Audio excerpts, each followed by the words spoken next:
farmer, and not very recently I decided on one of these warm days to head to the beach. Jump in my car, singing along with my girl Christina Aguilera. I am beautiful, no matter what they say. And at that moment, I noticed to my right a vehicle approaching slowly. My intuition tells me this driver wants in front of me. My logic, on the other hand, doesn't see a turn signal. I keep singing. Then bam! All of a sudden, this inconsiderate human being of a driver cuts me off, no warning, and going more slowly. I slam on my brakes, and it's enough for this Taurian bull to see red. Oh, I see red. Fellow Toastmasters, honored dignitaries and guests. A survey in 2006 conducted by Response Insurance found that a whopping 71% of drivers between the ages of 18 to 24 do not use their turn signals. A 57% of all drivers follow.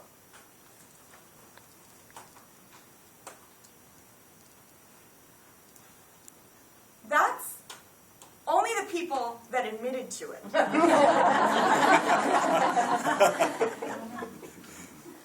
There's a myth that California drivers do not let others get in front of us, and if they have a turning signal on.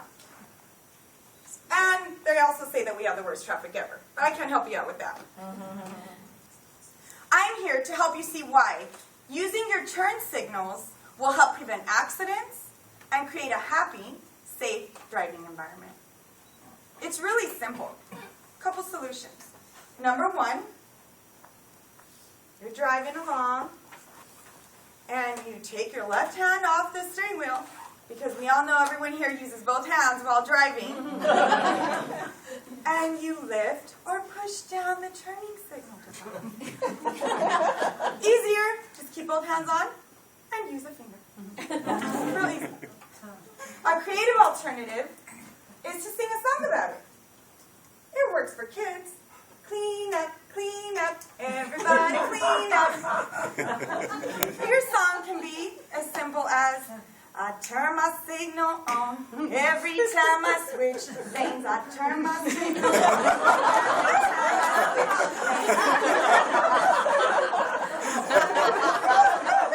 lanes. So what if you're sitting in your chair and you're thinking, but Linda, they can see me when I'm merging. Or, Linda, why do I have to use it if others don't? I will tell you why. A few reasons, actually. Because a recent study I read on AOL, the Society of Automotive Engineers found 2 million accidents per year across the country occur due to failure of using your turning signals. Furthermore, this study, along with the U.S. Department of Transportation, their own studies show that you are more likely to have a car collision due to someone not turning their signals on versus someone texting or distracted. And I don't know about you, but that's news to me.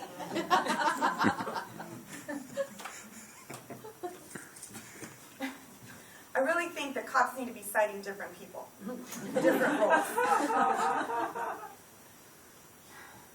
Okay, what was that? So now I hear you saying, Linda, sometimes I just forget to turn my signal on. Okay.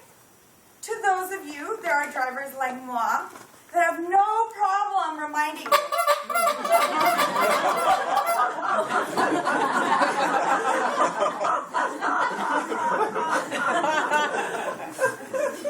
These little things in life show what type of person you are. And the message that comes across is, I care about me, only me, me.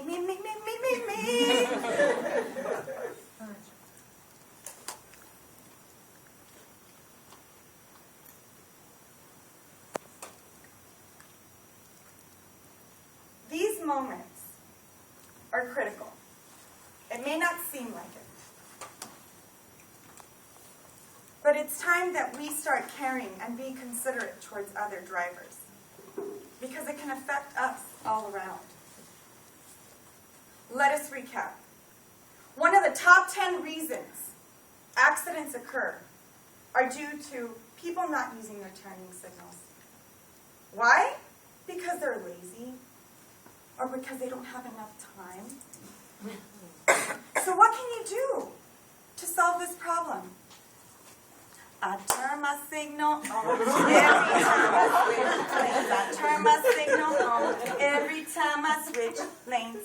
When you contribute to considerate driving habits, then those around respect you.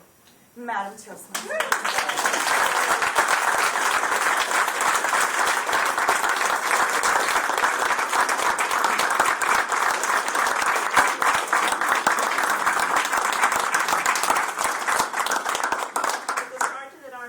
Escort the evaluation contestants out of the room.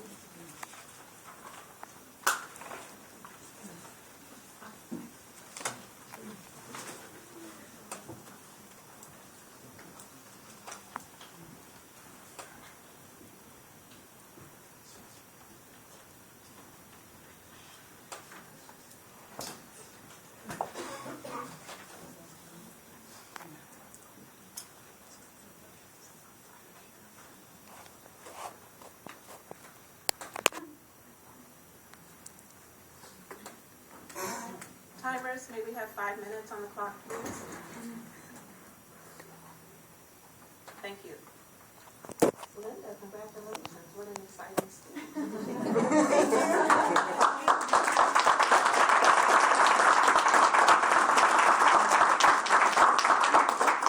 You're quite the songstress. My goodness. It actually, I was inspired by one of our other model speakers in the audience, hearing one of her model speeches. And actually, it makes me feel comfortable. I know that I can sing. I feel that I can sing at least. And it relaxes me. And it works. Can you give us the name of your club?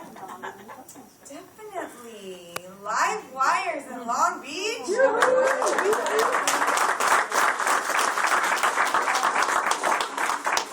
And I've been a Toastmaster for a little over 8 months now. Okay, your employer, you have creating angelic experiences? Yes. Tell us a little bit about that. Definitely.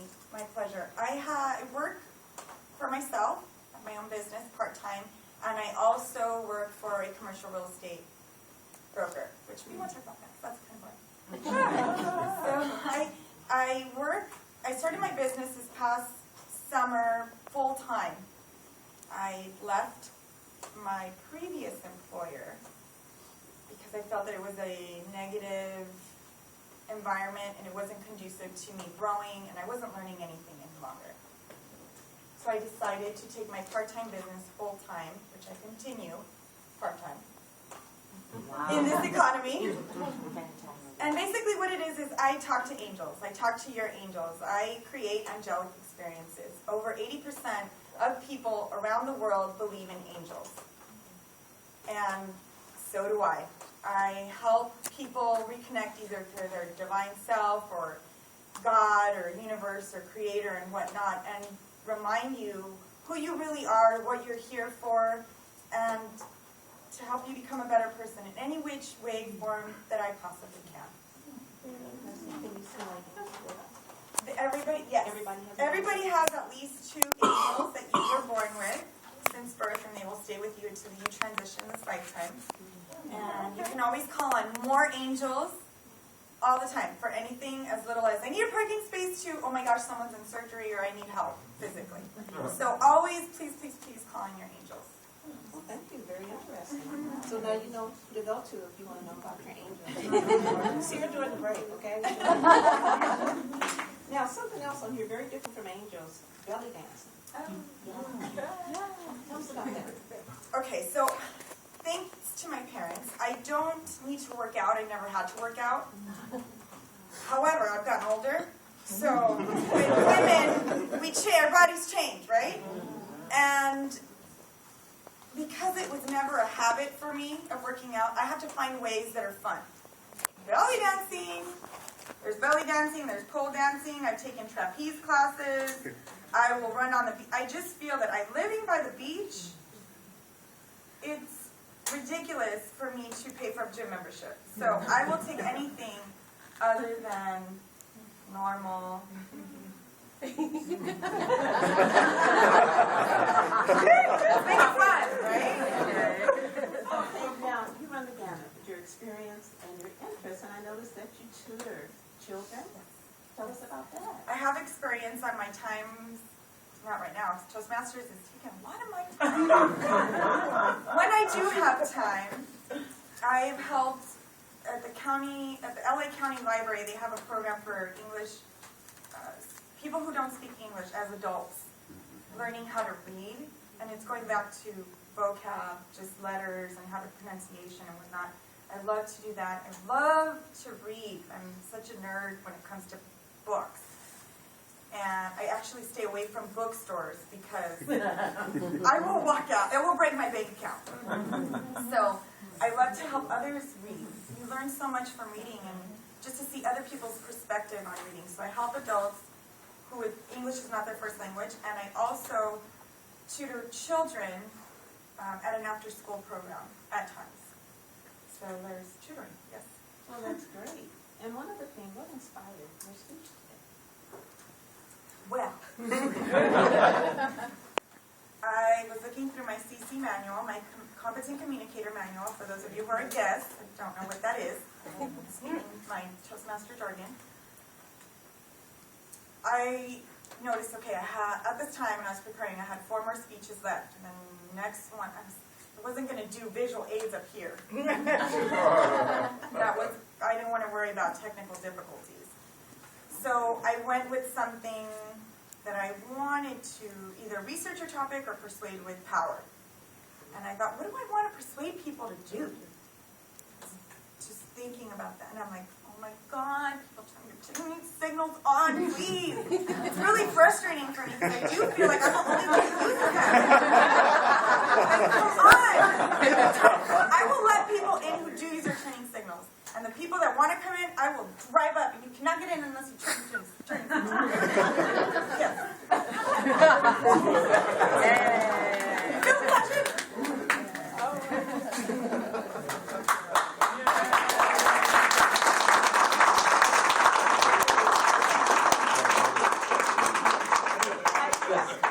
I have a shark in my turn signals right now. So hopefully I don't steal your speed. Okay, on behalf of District 1, Division E, Area E3 and E5, Evaluation and International Contests, we would like to